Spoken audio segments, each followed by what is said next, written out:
When you have your patterns ready, you can lay them out and start tracing. Just make sure to leave yourself room to mirror the front and back pieces.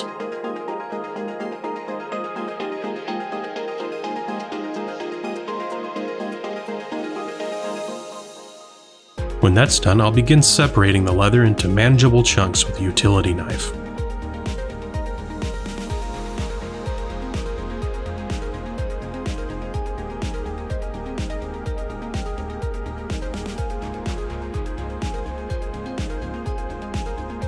Off camera, I submerge the chunks into water for about 4 seconds per piece to aid in cutting and upcoming steps.